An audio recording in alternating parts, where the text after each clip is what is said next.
Bon, ben enfin, quelqu'un qui a une tenue vestimentaire et une coiffe digne d'une émission de sport à la télé à cette heure-ci. Bon, évidemment, je me vois pas quand je dis une affaire pareille, mais comment ça va, Renaud? Exact. Ça va bien. Tu es bien habillé, Jean-Charles. C'est quoi? C'est un beau col roulé noir. Ça te va à merveille. Oui, Sarah Paciniman, en plus, là, si tu veux tout savoir. Alors, en plus. On y a mis, la pécule. Le paquet. OK, Curtis McDermott va jouer le match de ce soir. Il y a des troubles en double qui se profilent là, dans le camp des sénateurs. Et tu sais, Tony disait non, les deux équipes sont serrées au classement. Quand il y a de la rivalité comme ça, quand tu as deux équipes qui ne s'aiment pas, il suffit d'une étincelle, une mise en échec limite, un double échec après le coup de sifflet, un genou qui traîne et ça part en brouille. Voilà. Et tu sais que Curtis McDermott, on va aller voir les images ce matin, était en rotation avec qui? Avec Nick Cousins. On va revenir à Nick Cousins dans quelques instants. Ouais. Mais Curtis McDermott, qui après avoir parlé à son entraîneur, a retraité vers le vestiaire, puis n'a pas fait de temps supplémentaire. Regardez-moi l'élégance de ce joueur, le coup de patin fluide. La meilleure chose... La meilleure chose qui peut arriver aux Canadiens de Montréal, là, c'est justement ça, ce que vous voyez là. Oui, exact. C'est que ce joueur, qui est un monstre, qui est un... Je n'irai pas lui dire qu'il n'est pas un beau bonhomme en plein visage, parce que vraiment, je peux te dire une chose, je me sauverai en courant. Il est gigantesque, OK? Il n'est bâti que de muscles et il fait peur. Il prend la place de qui? De Nick Cousins. Quand tu veux lancer un message, ce que tu dis à un joueur, c'est un attaquant surtout, tu vas être notre 8e défenseur à l'entraînement. Alors voici ce que ça donne. Nick Cousins qui a pratiqué comme défenseur aujourd'hui lorsqu'on faisait les trios. Ça te donne une idée évidemment de ce qui l'attend pour le match de ce soir. Maintenant, revenons à nos moutons. Ça veut dire que Nick Cousins ne se fera pas brasser, comme ça a été le cas la dernière fois. Maintenant, Jean-Charles, je vais te la poser la question, puis je pense que les gens à la maison, on devrait aussi se la poser. Si tu es Arber Xhekaj, que tu es dans la tête des sénateurs d'Ottawa au point tel qu'on a été chercher Curtis McDermott pour régler ton cas. C'est ton match à Québec. Pour enfin... C'est ça. Pour régler ton cas pour une fois pour toutes qu'on n'entend plus parler d'Arber Xhekaj. Pourquoi tu jetterais les gants? Puis permettez-moi un comparable, deux joueurs complètement différents, là. Complètement différents. Tom Wilson, est-ce qu'il sait qu'il est dans la tête des joueurs des Canadiens, Jean-Charles? Ben oui. OK. Est-ce que Tom Wilson, ça il tente de jeter les gants contre Josh Anderson, Arber Xhekaj? Pas besoin de faire ça. Sais-tu pourquoi? Parce qu'il est dans leur tête. Arber Xhekaj est dans la tête des joueurs des sénateurs d'Ottawa. À moins d'un coup salaud de McDermott dans son 2 à 4 minutes de jeu dans le match de ce soir, à part rire de lui, sourire, je ne lui donnerais pas le plaisir de jeter les gants contre lui. Ce serait pas très indiqué. Par contre, si les sénateurs devaient rapidement prendre 2 ou 3 buts d'avance, il faudra faire quelque chose. Et là, il faudra voir quelle tournure ça va prendre à ce moment-là. Et, à un moment donné, il faut virer la game de bord, là, même si c'est pas tant la tasse de thé de Martin, mais quand même.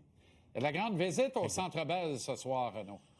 Bien justement, Antoine Roussel qui m'a appelé ce matin alors que j'étais en direction du Centre Bell pour me dire que Yorick Treille était à l'Arena ce matin et allait assister au match de ce soir et de demain. Qui est ce Yorick? C'est l'entraîneur de l'équipe de France.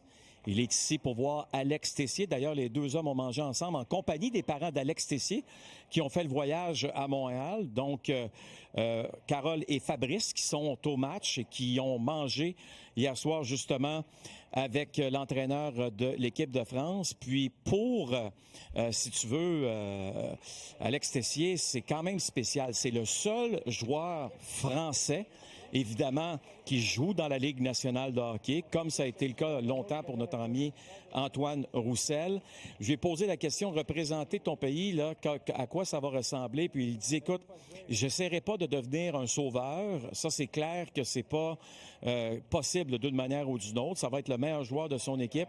Mais ce qu'il souhaite surtout, c'est qu'il dit, nous, là, ce qu'on fait, c'est porter ce chandail avec beaucoup de fierté, celui de la France, qui, qu'on le veut ou qu'on le veut pas, fait partie du tournoi olympique. Pourquoi? Parce que la Russie n'y est pas, parce qu'elle est bannie. On va écouter l'entraîneur-chef de l'équipe de France sur Alex Tessier. Principalement, c'est son game pace avec ses habiletés techniques et sa vitesse et son hockey IQ. Mais chaque joueur dans la Ligue nationale, même dans le 4e trio, a ses habiletés aussi. Donc c'est une belle opportunité pour lui ici. Et nous, en France, on lui souhaite le meilleur. Et j'espère qu'il va pouvoir s'établir et être apprécié ici par le travail qu'il va amener sur la glace. Trey, il entraîne en Magnus, lui, je présume, dans sa job de jour. Il était l'entraîneur à Genève. Je pense qu'il a perdu son emploi. Mais j'ai une petite question pour toi. Qui a été son premier agent? Parce qu'il a évolué, lui, au niveau collégial du côté de la région de Boston. Là. Je pense, si je ne m'abuse, c'était à Northeastern. Qui était son premier agent, son seul agent, finalement? Kent Hughes. Est-ce que le monde est petit? Alors, imagine-toi qu'il y a 2 étés, pas l'été qui vient de passer, l'autre d'avant. Kent Hughes l'avait invité au camp de développement des Canadiens avec tout son groupe d'entraîneurs, justement pour passer du temps, pour regarder comment ça se passait avec les Canadiens de Montréal. Bref, le monde est tellement petit. Et ça, c'en est une autre preuve. Dans le hockey, tout le monde se connaît. Puis, en tout cas, lui, il va retourner en France jeudi. Mais une chose est certaine, ça va être 48 heures très intéressantes là, pour lui permettre de s'acclimater et de voir un peu les joies de Montréal, comme on dit. OK. Lane Hutson, lui, continue sa progression, Renaud. Bien, moi, ce que j'aime de Lane, là, c'est que c'est un gars qui n'arrête pas de vouloir s'améliorer. Sur quoi il a travaillé au cours de l'été? Son lancer frappé. Aujourd'hui, je lui ai parlé après l'entraînement. As-tu l'impression que ton lancer frappé est bien meilleur qu'avant? Il est parti à rire. Il dit bien meilleur, je ne le sais pas, mais meilleur, oui. Parce que quand on regarde dans le dernier match, le but qu'il a été en mesure de marquer, Jean-Charles, face à l'Avalanche Colorado, c'est quand même un lancer frappé qui est arrivé avec force, qui est extrêmement précis. Et c'est quelque chose qu'on ne voyait pas nécessairement avec Lane Hutson. C'est une arme qu'il veut absolument ajouter, une corde, que je devrais dire, qu'il veut absolument ajouter à son arc. Et ça fonctionne présentement pour lui. Est-ce parfait? Non. Il y a une chose aussi qui est importante dans la discussion qu'on a eue, c'est je dois aussi demeurer un bon passeur parce que, comme tu le sais, c'est une de ses grandes qualités. Mais d'être capable d'avoir une meilleure vélocité, je lui ai posé la question, est-ce que as-tu changé de bâton? As-tu changé de pattern de bâton? La réponse, c'est j'y ai pensé, mais je ne l'ai pas fait. J'ai dit, c'est une belle excuse parce qu'à partir de ce moment-là, tu peux dire que c'est à toi d'améliorer et non pas au bâton de s'améliorer. Donc, on verra ce que l'avenir va lui donner. Mais tu sais, s'il y a un élément positif dans le dernier match, celui de samedi, moi, j'ai trouvé que c'était ce lancer frappé-là. J'ai l'impression qu'il va noircir la feuille de pointage ce soir. Tout comme Zachary Bolduc va débloquer en scorant à Montréal, ben oui. C'est pas trop demandé, c'est ce soir. On règle ça. Il y aura plein d'opportunités en avantage numérique, d'ailleurs. Un peu de rififi au menu. On s'en reparle avec grand bonheur, Renaud. Bonne soirée, bon match. Avec beaucoup de plaisir. Salut. Salut.